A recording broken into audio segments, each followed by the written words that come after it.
Good evening दोस्तों, structure RS में आपका स्वागत है। दोस्तों, आज इस वीडियो में अपन जो राजस्थान का प्रमुख एक इम्पोर्टेंट कृषक किसान आंदोलन है, बिजोलिया किसान आंदोलन, उसके बारे में इस लेक्चर में अपन विस्तार से चर्चा करेंगे। ठीक है, तो भारतीय अपनी इंडियन जो मॉडर्न हिस्ट्री है राजस्थान की, वहां से आप इस टॉपिक को रिलेट कर सकते हैं। तो जो किसान आंदोलन है वो बिजोलिया किसान आंदोलन राजस्थान का एक बहुत ही महत्वपूर्ण किसान आंदोलन है। तो आगे बढ़ने से पहले आप इस वीडियो को please please subscribe and like कर दीजिए। तो शुरू करते हैं। पहले अपन बिजोलिया किसान आंदोलन के परिचय के बारे में चर्चा करेंगे। बता दूं कि इस लेक्चर में जो बिजोलिया किसान आंदोलन है उसके प्रथम जो ये 3 चरणों में चला था, आज इस लेक्चर में अपन इसके परिचय के साथ इसका जो प्रथम चरण है उसके बारे में चर्चा करेंगे। दोस्तों, बिजोलिया किसान आंदोलन है वो चला था 1897 से 1941 के बीच में। अब चला था 1997 से 1941 के बीच में यह आंदोलन चला था। एक बहुत ही लंबा पीरियड है जब यह आंदोलन चला। अर्थात ये आंदोलन है जो चला था, ये विश्व का सबसे लंबा आंदोलन माना जाता है। ठीक है, देश के जो सबसे लंबे किसान आंदोलन है इसमें भी इसको शामिल किया जाता है। ठीक है, तो पूछ लिया जाए कि क्या बिजोलिया किसान आंदोलन भारत का या फिर विश्व का सबसे बड़ा किसान आंदोलन है, तो यस, ये सबसे बड़ा किसान आंदोलन है जो लगभग 44 वर्ष तक चला था। ध्यान रखना, ये एक अहिंसात्मक किसान आंदोलन था। अर्थात जो गांधी जी की फिलोसॉफी है अहिंसा के आधार पर, जैसे गांधी जी ने अहिंसा का रूप अपनाकर बहुत सारे आंदोलन अपने हित में किए थे। जैसे उन्होंने आंदोलन चलाया था असहयोग आंदोलन, अहिंसा का मार्ग अपनाते हुए। इसी तरह बिजोलिया किसान आंदोलन है वो भी अहिंसात्मक आंदोलन था, जो कि एक बहुत इंपॉर्टेंट आंदोलन है। दोस्तों, राजस्थान का यह पहला संगठित आंदोलन माना जाता है। पूछ लिया जाए कि राजस्थान का पहला संगठित किसान आंदोलन कौन सा है, तो वो होगा अपना बिजोलिया किसान आंदोलन। दोस्तों, बिजोलिया आजादी से पूर्व है वो मेवाड़ का एक प्रथम श्रेणी का राज्य था। ठीक है, अतः जब भारत को आजादी नहीं मिली थी उससे पहले जो बिजोलिया क्षेत्र है वो जो अपना ऊपर माल का पठार है, जो बिजोलिया और भैंसरोगढ़ के बीच में आता है। बिजोलिया अपने भीलवाड़ा में है और भैंसरोगढ़ है वो चित्तौड़गढ़ में है। वहां का जो ऊपर माल का क्षेत्र है उसी क्षेत्र को बिजोलिया क्षेत्र में शामिल किया जाता है। तो वहां का जो मेवाड़ का क्षेत्र था वो की प्रथम श्रेणी का ये ठिकाना था। ठीक है, बिजोलिया क्या था? मेवाड़ का एक प्रथम श्रेणी का ठिकाना था। मेवाड़ में दोस्तों अपना जो चित्तौड़गढ़, उदयपुर आदि क्षेत्र आ जाते हैं, जो अपना साउथ राजस्थान है वो इसमें आ जाता है। ठीक है, आगे देखिए तो बिजोलिया किसान आंदोलन था, तो बिजोलिया ठिकाने में हुआ था जिसके संस्थापक अशोक परमार को माना जाता है। ठीक है, किसको माना जाता है? बिजोलिया किसान आंदोलन का संस्थापक। तो गाइस, जो अपना अशोक परमार है उनको इसके संस्थापक माने जाते हैं। दोस्तों, बिजोलिया को उत्मादी और विजयवल्ली के नाम से भी जानते हैं। ठीक है, तो ये नाम दे दे विजयवल्ली, उत्मादी, तो आप कंफ्यूज मत हो जाइएगा। दोस्तों, अशोक परमार है वो मूलतः जो गजनेर क्षेत्र है अपने भरतपुर का, वहां के रहने वाले थे। इनको राणा सांगा के द्वारा विशेष सेवा हेतु लगभग 256 वर्ग मीटर क्षेत्र में 96 गांवों का एक समूह दिया था, जिसे जागीर बिजोलिया जागीर भेंट की थी। ठीक है, अर्थात जो बिजोलिया जागीर है वो राणा सांगा ने अशोक परमार को दी थी। इसमें क्या था कि बिजोलिया जागीर थी, जो अशोक परमार है वो भरतपुर गजनेर के रहने वाले थे। इनको 256 वर्ग किलोमीटर क्षेत्र का एक क्षेत्र दिया था राणा सांगा ने, जिसमें लगभग 96 गांव है वो इंक्लूड थे। उसे ही बिजोलिया क्षेत्र कहा गया। धरती बिजोलिया की जागीर थी जिसे राणा सांगा ने अशोक परमार को भेंट किया था। दोस्तों, जब मराठा साम्राज्य अपने चरम शीर्ष पर था, उस समय क्या था कि जो मराठा थे वो उत्तरी भारत की तरफ भी अपना रुख करने लगे थे। तो इस दौरान इन्होंने क्या किया था, जो मेवाड़ क्षेत्र है वहां पर मराठाओं ने आक्रमण किया था। अर्थात जो मेवाड़ है वो मराठा के आक्रमण से प्रभावित थे। जो राजपूत राजा थे उनको कंट्रोल में लेना चाहते थे मराठा, ठीक है। तो आप बिजोलिया को मराठा क्षेत्र से प्रभावित क्षेत्र भी मान सकते हैं। दोस्तों ध्यान रखना, बिजोलिया किसान आंदोलन में जो सर्वाधिक किसान थे वो कौन सी जाति के थे? वो थे अपने धाकड़ जाति के। पूछ लिया जाता है कि कौन से किसान आंदोलन में सबसे ज्यादा किसान थे, वो धाकड़ जाति के थे। तो वो अपना बिजोलिया किसान आंदोलन है जिसके सबसे ज्यादा जो लोग थे, किसान थे, वो धाकड़ जाति से बिलोंग करते थे। दोस्तों बिजोलिया किसान आंदोलन के अंतर्गत जो समकालीन महाराजे थे उनकी बात करें, अर्थात मेवाड़ में जो राजा थे, अर्थात कहने का मतलब ये है कि जब बिजोलिया किसान आंदोलन चल रहा था उस समय मेवाड़ रियासत के महाराजा कौन थे, ये पूछ लिया जाता है। उस समय महाराणा फतेह सिंह और महाराणा भूपाल सिंह, ये दो राजा थे। अभी अपन चर्चा कर रहे हैं बिजोलिया किसान आंदोलन का जो मुख्य मुख्य परिचय होता है उसके बारे में। यहाँ के दो राजा थे, महाराणा फतेह सिंह और महाराणा भूपाल सिंह। दोस्तों महाराणा फतेह सिंह है वो 1884 से 1930 तक इन्होंने शासन किया था, और महाराणा भूपाल सिंह थे वो 1930 से 1956 के बीच में रहे थे, ठीक है। वही बिजोलिया किसान आंदोलन के जो समकालीन ठिकानेदार थे उनकी बात करें तो इसमें राव करशन सिंह, राव पृथ्वी सिंह और राव केसरी सिंह प्रमुख थे। राव करशन सिंह थे वो 1894 से 1906 तक रहे। पृथ्वी सिंह है वो 1906 से 1914 तक रहे, और केसरी सिंह है वो 1914 से 1943 के बीच में रहे थे, ठीक है। ये हो गया परिचय, एक बार वापस देख लेते हैं। यह आंदोलन चला था 1893 से 1941 के बीच में। राजस्थान का पहला संगठित आंदोलन था, और यह देश और विश्व का सबसे लंबा आंदोलन था, साथ ही यह प्रथम अहिंसात्मक आंदोलन था, ठीक है। ये जो बिजोलिया किसान आंदोलन है वो अपना ऊपर माल का पठार है बिजोलिया और भेंसरोगढ़ के बीच के क्षेत्र में हुआ था। दोस्तों बिजोलिया ठिकाने के संस्थापक अशोक परमार है, जिसे राणा सांगा ने यह ठिकाना भेंट किया था। मराठाओं के आक्रमण से यह क्षेत्र प्रभावित था, और यहाँ पर सर्वाधिक जाति के किसान थे वो धाकड़ जाति से बिलोंग करते थे। मेवाड़ रियासत के इस समय के राजाओं के बारे में बात करें तो प्रमुख राजा थे महाराणा फतेह सिंह और महाराणा भूपाल सिंह। इस समकालीन ठेकेदारों के बारे में बात की जाए तो उसमें राव करशन सिंह, राव पृथ्वी सिंह और राव केसरी सिंह प्रमुख थे, ठीक। तीन ठिकानेदार थे, कौन कौन थे? करशन सिंह, पृथ्वी सिंह और केसरी सिंह। अब अपन जानते हैं बिजोलिया किसान आंदोलन के आखिरकार कारण क्या थे। दोस्तों मोस्टली सभी किसान आंदोलन थे उनके मुख्य रूप से सामान्य मतलब सेम से कारण रहे थे, मतलब सबकी समस्या एक थी। कहने का मतलब ये है कि जो भी किसान आंदोलन हुए थे मोस्टली उनकी समस्या सबकी एक सी थी।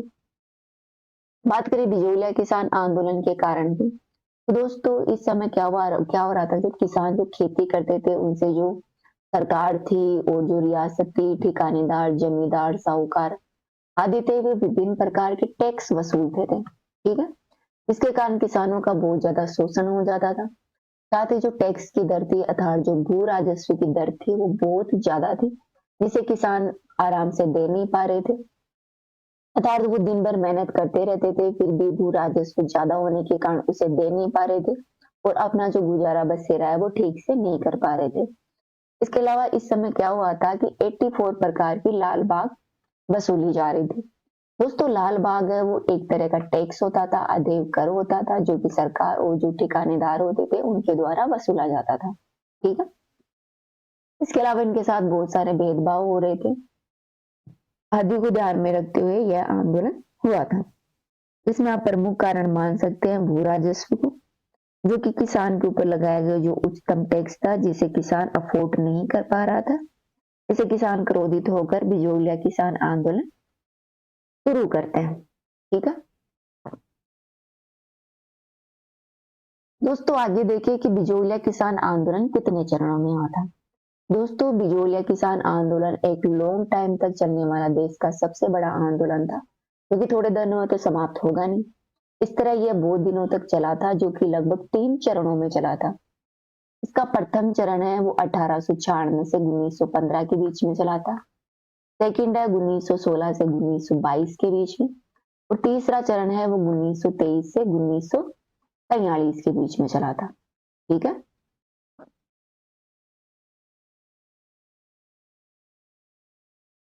ठीक है गाइस, पहला चरण कब चला था? 1896 से 1915 के बीच में चला था, 1916 से 1922 के बीच में, और 1923 से 1943 के बीच में इसका तीसरा चरण चला था। आज अपन चर्चा करेंगे इसके प्रथम चरण के बारे में, ठीक है। इसका प्रथम चरण शुरू करते हैं, जो कि चला था 1996 से 1915 के बीच में। दोस्तों, प्रथम चरण का नेतृत्व है वो किसने किया था, ये ध्यान रखना। ये किया था साधु सीताराम दास, ब्रह्मदेव और फतेहकरण चारण ने। तो 3 लोग थे जिन्होंने प्रथम जो बिजौलिया किसान आंदोलन था, जिसका फर्स्ट चरण चल रहा था, सेकंड स्टेज, इसका नेतृत्व किया था साधु सीताराम दास, ब्रह्मदेव और फतेहकरण चारण ने।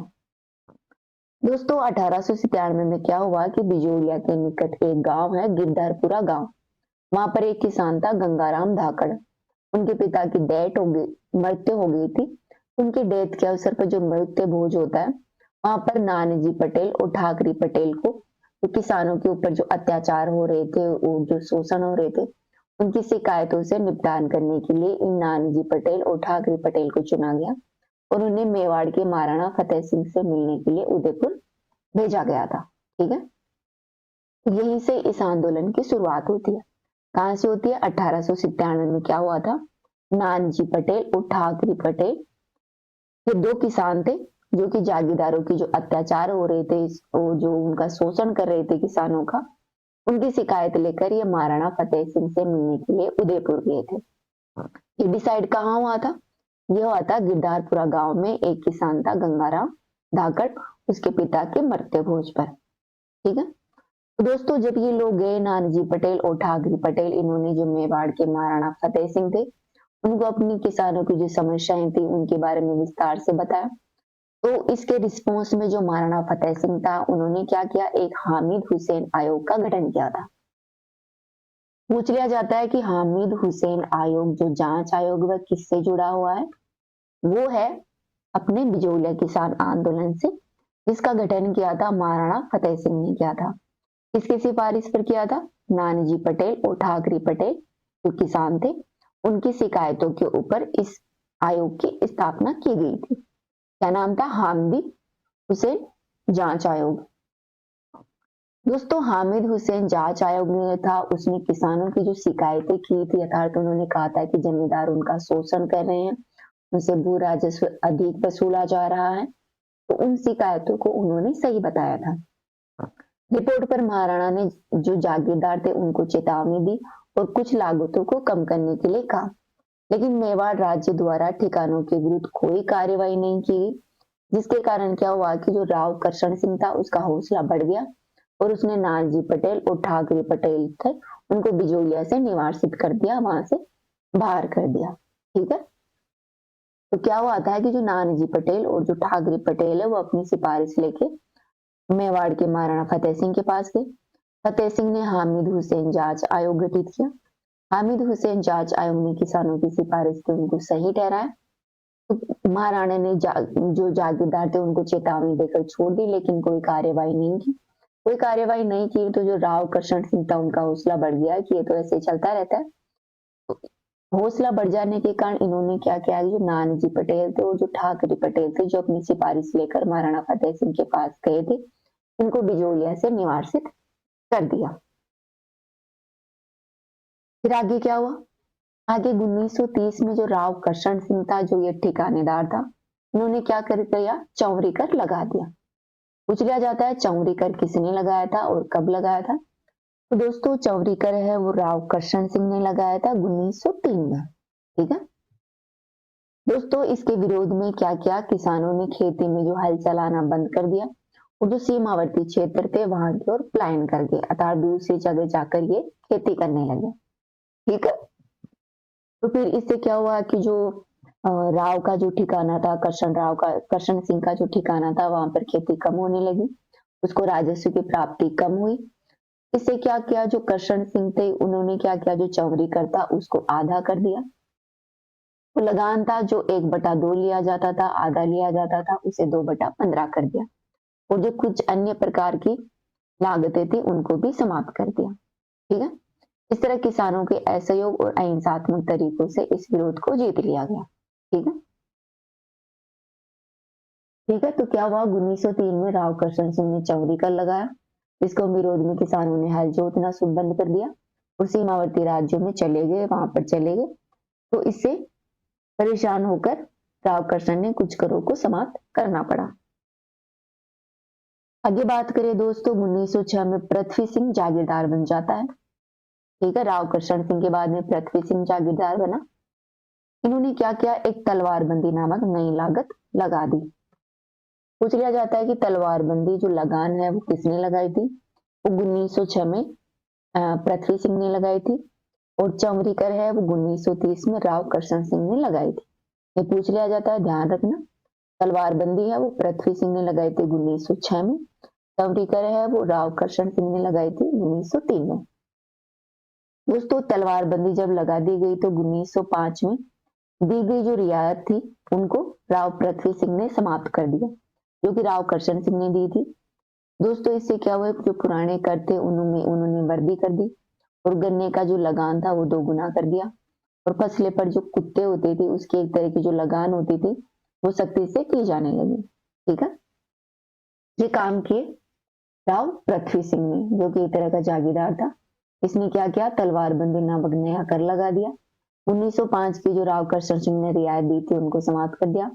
जो पुराने टैक्स थे उसमें वृद्धि कर दी, गन्ने के लगान को दुगुना कर दिया और जो फसल पर जो लगान थी उसको सख्ती से वसूला जाने लगा। दोस्तों इससे क्या हुआ कि 1913 में 100 किसानों के साथ जो साधु सीताराम दास थे, ब्रह्मदेव और पथ चरण थे, साथ ही पृथ्वी सिंह से मिलने के लिए बिजौलिया पहुंचे, लेकिन पृथ्वी सिंह है वो उन्होंने मिलने से इनको मना कर दिया। ठीक है, जब 1906 में पृथ्वी सिंह ने तवरी जो तलवारबंदी कर लगाया था उसके खिलाफ 1913 में लगभग 100 किसान एकत्रित हुए, वो भी 3 लोगों के नेतृत्व में, साधु सीताराम दास, ब्रह्मदेव और फतेहकरण चारण के नेतृत्व में। ये राव से मिलने गए लेकिन राव ने कहा कि मना कर दिया। इसके विरोध में किसानों ने क्या किया कि जो जब राव नहीं मिले तो इसको विरोध में किसानों ने भूमि पर हल जोतना बंद कर दिया। पड़ोसी राज्यों में वे खेती करने लगे। इससे क्या हुआ, किसान जो ठिकाना था उसको हानि हुई। इसके विरोध में क्या किया, जो पृथ्वी राव था, पृथ्वी सिंह था ठिकानेदार, इसने दमनकारी नीति का रवैया अपनाया। इन्होंने क्या किया कि जो अपना साधु सीताराम दास थे उनके एक पुस्तकालय में नौकरी लगी हुई थी, उस नौकरी से इनको निकाल दिया गया तथा जो किसान थे बहुत सारे किसानों को जेल में बंद कर दिया गया। फतेहचारण और ब्रह्मदेव थे उनको बिजौलिया से निवासित कर दिया। ये काम के जब किसानों ने जो खेती करना बंद कर दिया तो जो पृथ्वी सिंह का ठिकाना था उसको हानि होने लगी। इस पर जो अपना पृथ्वी सिंह था उसने दमनकारी रवैया अपनाया, साधु सीताराम को पुस्तकालय से निकाल दिया, किसानों को जेल में डाल दिया और फतेहचरण तथा ब्रह्मदेव को बिजौलिया से निवासित कर दिया। दोस्तों आगे क्या हुआ कि 1914 में केसरी सिंह अल्पवयस्क था जो कि जागीरदार बना। कौन बना, केसरी सिंह, लेकिन इसका प्रशासक बना था अमर सिंह राणावत। ठीक है, पृथ्वी सिंह के बाद में जो जागीरदार बना था वो केसरी सिंह बना। केसरी सिंह 1914 में जागीरदार बना था, जो कि इसकी आयु कम होने के कारण इसका प्रशासक बना था अमर सिंह राणावत। दोस्तों अमर सिंह राणावत ने क्या किया है कि जो लगान का 2/5 की जगह 1/3 कर दिया। तक्की हल्का पुला लगाते समय जो लागतें थी उनको इन्होंने समाप्त कर दिया। क्या है, तक्की हल्का पुला, ये एक तरह की लागत थी जो कि किसानों के ऊपर ठिकानेदारों द्वारा लगाए जाते थे, जिनको अमर सिंह राणावत ने समाप्त कर दिया और किसानों को जो बबूल के पेड़ होते थे उनको काटने का अधिकार दे दिया। इस तरह जो विद्रोह था वो दब गया और प्रथम चरण है वो समाप्त हो गया। बाद में सेकंड चरण आ। गुड इवनिंग दोस्तों, स्ट्रक्चर आरएस में आपका स्वागत है। दोस्तों अपन चर्चा कर रहे थे अपना जो बिजौलिया किसान आंदोलन है उसके बारे में। तो ये अपना सेकंड लेक्चर है। फर्स्ट लेक्चर में अपन ने चर्चा की थी बिजौलिया किसान आंदोलन का जो परिचय है और उसके प्रथम चरण में क्या क्या हुआ था। एक्चुअली इसके 3 चरण में यह आंदोलन चला था, जो कि विश्व का या फिर आप कह सकते हैं भारत का सबसे बड़ा लॉन्ग पीरियड में चलने वाला ये एक आंदोलन था, किसान आंदोलन। ठीक है, आज इसके सेकंड पार्ट में अपन चर्चा करेंगे इसके सेकंड चरण के बारे में तथा इसका थर्ड चरण, इनमें क्या क्या कुछ हुआ था। ठीक है, तो आगे बढ़ने से पहले प्लीज आप इस वीडियो को लाइक एंड सब्सक्राइबर कर दीजिए और बेल आइकन को प्रेस करना मत भूलिएगा। शुरू करते हैं इसके सेकंड चरण के बारे में। दोस्तों, इसका सेकंड चरण शुरू हुआ था 1916 से 1922 के बीच में। कब हुआ था? 1916 से 1922 के बीच में इसका सेकंड चरण चला था। ठीक है, प्रथम चरण में अपन ने चर्चा की थी, जो अपने साधु सीताराम दास हैं, उनके नेतृत्व में यह आंदोलन शुरू किया गया था, फर्स्ट चरण। ठीक है, सेकंड चरण का नेतृत्व किया था दोस्तों विजय सिंह पथिक ने। विजय सिंह पथिक है वो अपने स्वतंत्रता आंदोलन है, जो राजस्थान में जो स्वतंत्रता आंदोलन हुए थे उनमें ये बहुत ही महत्वपूर्ण योगदान रखने वाले एक आंदोलनकारी है, क्रांतिकारी। दोस्तों, इनको भूप सिंह के नाम से भी जानते हैं। पूछ लिया जाता है कि विजय सिंह को किस नाम से जाना जाता है या फिर भूप सिंह किसका उपनाम है, तो ये है विजय सिंह पथिक का। ठीक है दोस्तों, विजय सिंह पथिक ने जो बिजोलिया किसान आंदोलन के सेकंड चरण का नेतृत्व किया था, वो साधु सीताराम दास और मगनलाल शर्मा है उनके आग्रह पर किया था। तथा साधु सीताराम दास और मगनलाल शर्मा है उनके कहने पर विजय सिंह पथिक जी ने राजस्थान का जो सबसे बड़ा किसान आंदोलन है, बिजोलिया किसान आंदोलन, उसका नेतृत्व अपने हाथ में लिया था। दोस्तों, पथिक जी को राजस्थान का जो आंदोलन हो रहे थे, किसान आंदोलन, उसका वास्तविक जनक माना जाता है। अर्थात किसान आंदोलन का जनक है वो विजय सिंह पथिक को माना जाता है राजस्थान के अंदर। ठीक है दोस्तों, सेकंड चरण के दौरान क्या हुआ था, जो विजय सिंह पथिक है, इन्होंने अपनी जो विद्या हितकारिणी सभा है, जिसे अपन विद्या प्रचारणी सभा के नाम से भी जानते हैं, इसको स्टैब्लिश किया था 1923 के बीच में। कब किया गया था? 1923 में। कहा किया था? चित्तौड़गढ़ के ओजड़ी गांव में। ठीक है, चित्तौड़गढ़ का एक गांव है ओजड़ी गांव, वहां पर 1923 में विजय सिंह पथिक ने विद्या हितकारिणी सभा की स्थापना की थी। पूछ लिया जाता है कि विद्या हितकारिणी सभा की स्थापना कब, कहाँ और किसने की थी, तो बताइए किसने की थी? इसकी स्थापना 1923 में चित्तौड़गढ़ में विजय सिंह पथिक ने की थी। दोस्तों, इसी तरह विजय सिंह पथिक ने एक अपनी जो किसान पंचायत बोर्ड समिति है, जिसे अपन ऊपर माल पंच बोर्ड के नाम से भी जानते हैं, वो भी स्टैब्लिश किया था बिजोलिया किसान पंचायत के द्वारा। इसे स्टैब्लिश किया गया था 1917 में। ठीक है दोस्तों, इस दिन हरियाली अमावस्या थी, जो अपना बरित साल गांव है बिजोलिया का, वहां पर इसे स्टैब्लिश किया गया था। तो पूछ लिया जाए आपको कि जो अपना उपरमाल पंच बोर्ड है और जो किसान पंचायत बोर्ड समिति है, इसकी स्थापना कब की गई थी? इसकी स्थापना 1917 में की गई थी। इसके संस्थापक सदस्य हैं दोस्तों विजय सिंह पथिक और इसके अध्यक्ष बनाए गए थे मुन्नालाल पटेल को। ठीक है दोस्तों, ये संस्था चलती कैसे थी, यह बोर्ड चलता कैसा था? इसमें क्या होता था कि जो किसान होते थे वो नियमित रूप से इसमें अपना अपना चंदा देते थे, तो उससे यह संस्था चलती थी। ठीक है, तो बताइए उपरमाल पंच बोर्ड की स्थापना किसने की थी? इसकी स्थापना विजय सिंह पथिक ने की थी। इसके अध्यक्ष थे मुन्नालाल पटेल और 1917 में की थी। वही विद्या प्रचारणी सभा की स्थापना 1923 में चित्तौड़गढ़ में विजय सिंह पथिक ने की थी। दोस्तों, सेकंड चरण के अगले बारे में बात करें तो इसमें क्या हुआ था कि जब 1916 में जो फर्स्ट वर्ल्ड वार चल रहा था, दोस्तों फर्स्ट वर्ल्ड वार चला था 1914 से 18 के बीच में, जिसमें भारतीय लोगों ने पार्टिसिपेट किया था। तो इस दौरान क्या किया था, जो ब्रिटिश सरकार थी उन्होंने क्या था, उनके पास वित्तीय जो पैसे वगैरह होते उसकी कमी आ गई थी, इसलिए उन्होंने क्या किया कि जो युद्ध का कर होता है वो किसानों पर लगा दिया, ताकि उनके पास फाइनेंस आ सके और जो ब्रिटिश जो युद्ध लड़ रहा था फर्स्ट वर्ल्ड वार, उसमें वह अपनी जीत दर्ज करा सके। इससे क्या हुआ, किसानों के ऊपर लगान बढ़ गया, किसान क्रोधित हो गए, तो किसानों ने क्या किया, सत्याग्रह प्रारंभ कर दिया। और जो उनके ठिकाने थे, ठिकानेदार थे, जो अपने फर्स्ट लेक्चर में चर्चा की थी, जैसे पृथ्वी सिंह, कृष्ण सिंह आदि इनके ठिकानेदार थे, तो इन ठिकानेदार की इन्होंने आज्ञा मानना बंद कर दिया। साथ ही जो किसान टैक्स दे रहे थे, कर दे रहे थे, जो उनकी कृषि पर लगाया जाता था, उनको देना बंद कर दिया और अदालत थी और ब्रिटिश द्वारा स्थापित जो पुलिस थी उससे संबंध रखना इन्होंने बंद कर दिया विरोध के तौर पर, जब सरकार ने जो युद्ध कर किसानों के ऊपर लगाया था उसके आधार पर। इसके ऊपर क्या हुआ, सरकार ने दमनकारी नीति अपनाई, सरकार ने आंदोलन को दबाने की कोशिश की। इसके लिए सरकार ने क्या किया, किसान थे उनको कारावास में डाल दिया, जेल में डाल दिया। साथ ही जो खड़ी फसल थी किसानों की उसको नष्ट कर दिया ताकि किसान परेशान हो, मजबूर होकर कर दें। और जो अपने जो इसमें इस आंदोलन के सबसे बड़े कार्यकर्ता थे माणिक्यलाल वर्मा और साधु सीताराम दास, इनको गिरफ्तार कर लिया गया। ठीक है, तो दोस्तों इसमें क्या हुआ कि फिर जो अपने बीजे सिंह पथिक थे जो इसके नेतृत्व कर रहे थे वो भूमिगत हो गए थे, क्योंकि सरकार दमनकारी नीति अपना रही थी। वो इस जो सरकार जेल में इनको स्वतंत्रता सेनानियों को जेल में डाल रही थी, किसान आंदोलन कार्यकर्ताओं को, तो इससे बचने के लिए इन्होंने क्या किया, भूमिगत हो गए, अर्थात छिप गए। आगे क्या हुआ, अप्रैल 1919 में मेवाड़ सरकार ने हाकिम बिंदुलाल भट्टाचार्य आयोग की स्थापना की।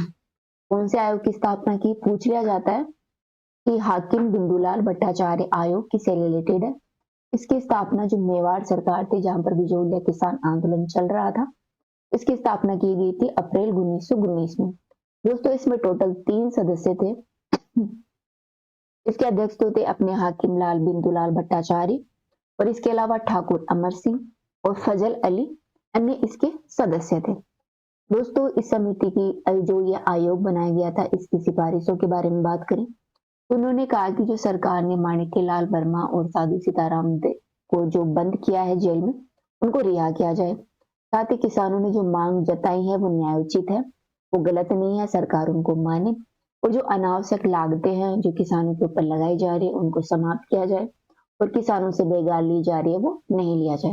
ये कौन सी कमेटी की सिफारिश है, हाकिम बिंदुलाल भट्टाचार्य आयोग की सिफारिश है। इस पर क्या हुआ दोस्तों, मेवाड़ सरकार ने जो इस आयोग की सिफारिश थी इस पर कोई ध्यान नहीं दिया, इस तरह आंदोलन जारी रहा। दोस्तों मेवाड़ स्थित अंग्रेज रेजिमेंट विल्कर्सन ने मेवाड़ जो बिजोलिया किसान आंदोलन चल रहा था उसे जो रूस की बोल्शेविक क्रांति हुई थी उसके प्रभाव का अनुमान बताया। तो पूछ लिया जाता है कि कौन से आंदोलन के बारे में यह कहा जाता है कि उस पर जो रूस की जो बोल्शेविक क्रांति चली थी 1917 में, उसका इफेक्ट आप देख सकते हैं, तो वो बिजोलिया किसान आंदोलन के ऊपर। ये भी पूछ लिया जाता है कि किसने कहा था, ये कहा था अंग्रेज रेजिडेंट विल्कर्सन ने। दोस्तों अपने बाल गंगाधर तिलक थे जो कि अपने बंगाल के थे, इन्होंने किसान आंदोलन के ऊपर जो अत्याचार हो रहे थे किसानों के ऊपर, इसको कंट्रोल करने के लिए जो मेवाड़ के महाराणा थे उनको पत्र भी लिखा था। ठीक है दोस्तों, इस आंदोलन को गांधी जी ने भी सपोर्ट किया था। गांधी जी ने क्या किया था कि जो अपने विजय सिंह पथिक थे इनको मुंबई बुलाया और किसान आंदोलन की क्या यहाँ पर जो चर्चा चल रही थी, मतलब क्या सिचुएशन थी बिजोलिया में किसान आंदोलन की, उसके बारे में पथिक जी से गांधी जी ने जानकारी ली। दोस्तों इस तरह जो अपने जानकारी लेने के बाद अपने गांधी जी थे, इनके निजी सचिव थे देसाई, महादेव देसाई। महादेव देसाई को गांधी जी ने क्या किया, जो किसान आंदोलन की स्थिति थी बिजोलिया में क्या कुछ हो रहा है उसकी जांच पड़ताल के लिए विजय सिंह पथिक के साथ इनको भेज दिया था।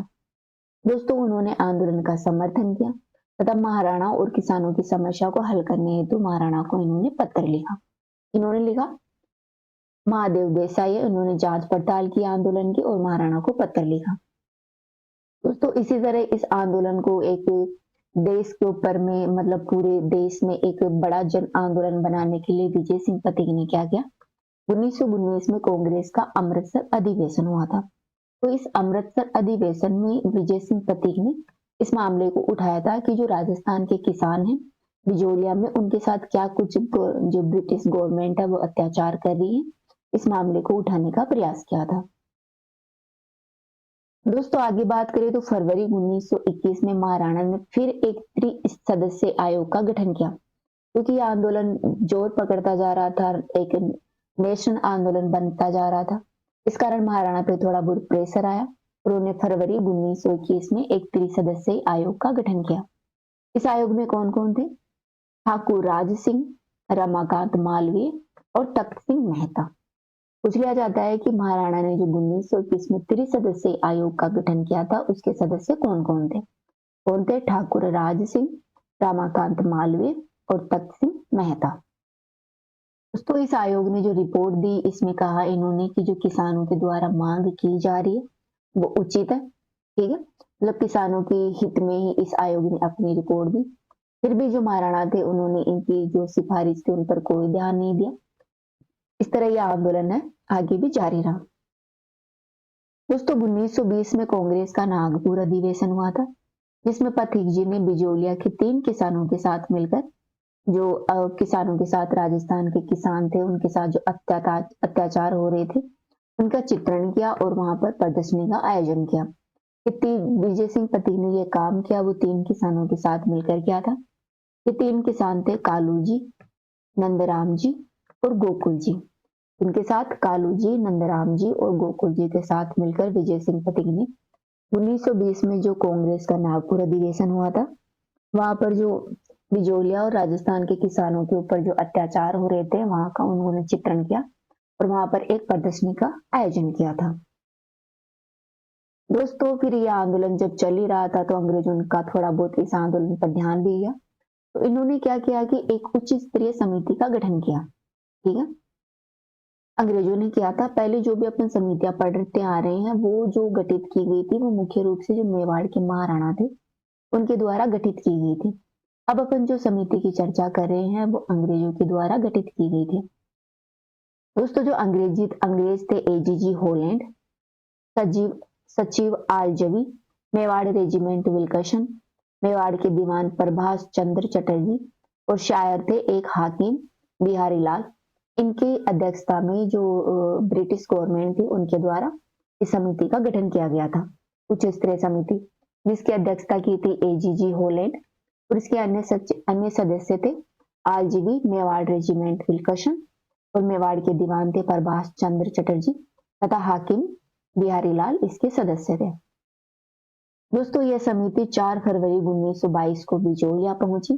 पूछ लिया जाता है कि यह समिति कब राजस्थान में पहुंची थी, बिजोलिया में कब पहुंची? 4 फरवरी 1922 को पहुंची। दोस्तों इस समिति ने 11 फरवरी 1922 में किसानों के साथ समझौता किया।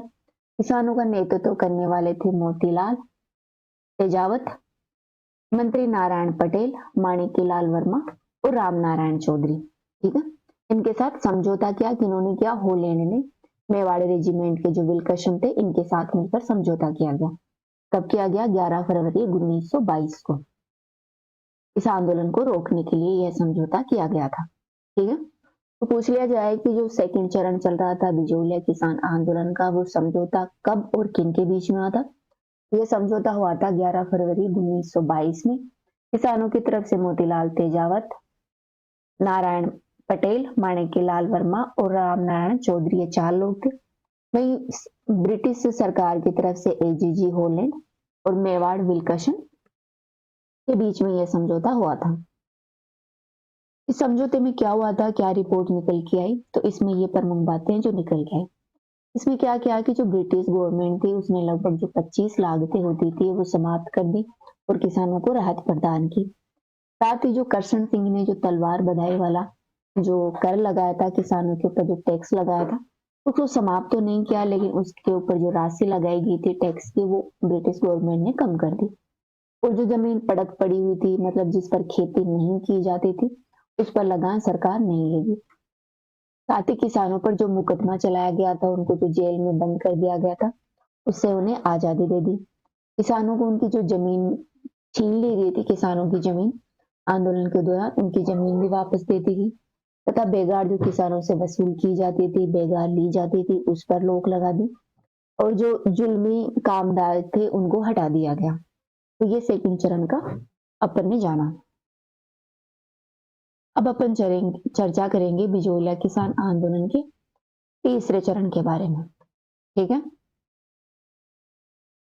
दोस्तों तीसरे चरण में क्या हुआ था कि जो अपना ये चला था 1923 से 1943 के बीच में, ठीक है। कब चला था? 1923 से 1943 के बीच में यह आंदोलन चला था, जिसका नेतृत्व किया था माणिक्यलाल वर्मा, जमनालाल बजाज और प्रेमचंद भील ने, ठीक है। तो बताइए बिजोलिया किसान आंदोलन का जो थर्ड चरण है वो कब से कब तक चला था? तो दोस्तों ये चला था 1923 से 1943 के बीच में। इस दौरान नेतृत्व करता थे माणिक्यलाल वर्मा, जमनालाल बजाज और प्रेमचंद बेल। दोस्तों इस आंदोलन के नेता है वो हरिभाऊ उपाध्याय थे। ठीक है। तीसरे चरण के नेता कौन थे? हरिभाऊ उपाध्याय, और इनको चुना था यानी इस आंदोलन का नेता घोषित किया था जमनालाल बजाज ने। ठीक है। तो बताइए बिजोलिया किसान आंदोलन है उसके तीसरे चरण के नेता कौन थे और इन्हें किसके द्वारा चुना गया था? तो मोतीलाल तेजावत के द्वारा घोषित किए गए थे हरिभाऊ उपाध्याय। दोस्तों इस आंदोलन तीसरे चरण का जो आंदोलन चल रहा था उसमें क्या हुआ था कि जो अपने माणिक्यलाल वर्मा है उन्होंने आंदोलन को समर्पित करते हुए एक गीत लिखा था पंछेड़ा। ठीक है। दोस्तों हरिभाऊ उपाध्याय ने अंग्रेजी सरकारी ट्रेन से समझौता किया था। ठीक है। किसने किया था? ट्रेन से समझौता किसने किया था? हरिभाऊ उपाध्याय ने किया था। गांधी जी के निर्देश पर मदन मोहन मालवीय ने मेवाड़ के जो प्रधानमंत्री थे सुखदेव प्रसाद को पत्र लिखा था तीसरे चरण में, तथा प्रधानमंत्री टी विजय राघवाचार्य के निर्देश पर 1947 में जो तत्कालीन अपने राजस्व मंत्री थे मोहन सिंह मेहता के माध्यम से किसानों को उनकी जमीन वापस लौटाई गई। ठीक है।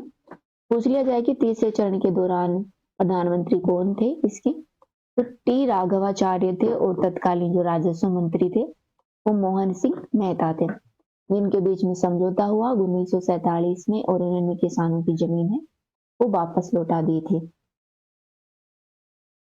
दोस्तों इस दौरान जो युद्ध में कर नहीं देने वाले और जो प्रथम गिरफ्तार व्यक्ति थे वो थे अपने नारायण पटेल। ठीक है। पूछ लिया जाता है कि युद्ध कर नहीं देने वाले प्रथम गिरफ्तार किसान कौन थे? वो थे Narayan Patel. It is very important कि बिजोलिया किसान आंदोलन के दौरान प्रथम गिरफ्तार होने वाले किसान कौन थे? नारायण पटेल। दोस्तों इस आंदोलन में एक संदेश वाहक थे तुलसी भील, जिन्हें तुलसी भगत के नाम से भी जाना जाता है। इन्होंने क्या किया था कि इस आंदोलन को एक जन आंदोलन बनाया था। ठीक है। एक जन आंदोलन बनाया था इसे, और इस आंदोलन को फैलाने के लिए वो दिन प्रतिदिन 20 मील की यात्रा करते थे और ये जो संदेश है वो जन जन तक पहुंचाते थे। दोस्तों बिजोलिया किसान आंदोलन के महत्व के बारे में बात करें तो ये जो राजस्थान में अन्य किसान आंदोलन हुए थे जैसे कि बेगू किसान आंदोलन, बूंदी किसान आंदोलन आदि के लिए ये प्रेरणा का स्रोत बना था। ठीक है। दोस्तों इट इज वेरी इंपॉर्टेंट कि जो बिजोलिया किसान आंदोलन है इसको राष्ट्रीय आंदोलन बनाने वाला समाचार पत्र कौन सा था? ये बार बार एग्जाम में पूछ लिया जाता है। तो जो प्रताप पत्र है जो कि 1910 में कानपुर से रिलीज हुआ था, इसे रिलीज किया था गणेश शंकर विद्यार्थी ने। इसने गणेश शंकर विद्यार्थी ने इस आंदोलन को इन्होंने राष्ट्रीय स्तर पर पहुंचाया। तो कौन सी पत्रिका है? पत्रिका प्रताप। प्रताप पत्रिका है वो 1910 में जो अपना यूपी का शहर है कानपुर, ठीक है, वहां से ये शुरू किया गया था। किसके द्वारा? गणेश शंकर विद्यार्थी के द्वारा। तो गणेश शंकर विद्यार्थी ने इस प्रताप के माध्यम से इस आंदोलन को राष्ट्रीय आंदोलन बनाने का प्रयास किया था। इसके अलावा जो दोस्तों जो बिजोलिया किसान आंदोलन है उसमें प्रेमचंद का एक उपन्यास है रंगभूमि। रंगभूमि में जो प्रेमचंद जी है उन्होंने जो बिजोलिया किसान आंदोलन पर आधारित जो अत्याचार हो रहे थे उनको उठाने का इन्होंने प्रयास किया था। साथ ही अपनी बाल गंगाधर तिलक की एक पत्रिका है मराठा। ठीक है। तो पहले तो यही ध्यान रखना कि जो मराठा न्यूज़पेपर है वो किसका है? वो अपने बाल गंगाधर तिलक का है। तो बाल गंगाधर तिलक ने जो मराठा पत्र है उसमें इस आंदोलन के पक्ष के बारे में लेख लिखा था। ठीक है। और ये लास्ट अपनी लाइन है, इसको ध्यान रखना। राम नारायण चौधरी की वाइफ थी अंजना चौधरी। दोस्तों अंजना चौधरी है वो स्वतंत्रता आंदोलन के दौरान गिरफ्तार होने वाली पहली राजस्थान महिला थी। ठीक है। तो पूछ लिया जाता है एग्जाम में कि स्वतंत्रता आंदोलन में गिरफ्तार होने वाली पहली राजस्थान महिला कौन थी? यार इस प्री में आया हुआ क्वेश्चन है। तो कौन थी? अंजना चौधरी, जो कि राम नारायण चौधरी की पत्नी थी। ठीक है। तो ये अपन ने चर्चा की बिजोलिया किसान आंदोलन के बारे में। तो अपना बिजोलिया किसान आंदोलन का जो टॉपिक था वो पूरा हो गया, कंप्लीट होता है। तो आज के वीडियो में इतना ही। कल फिर मिलते हैं एक नए और एक अच्छे टॉपिक के साथ, एक नई उमंग के साथ। तो आज इतना ही। Thank you.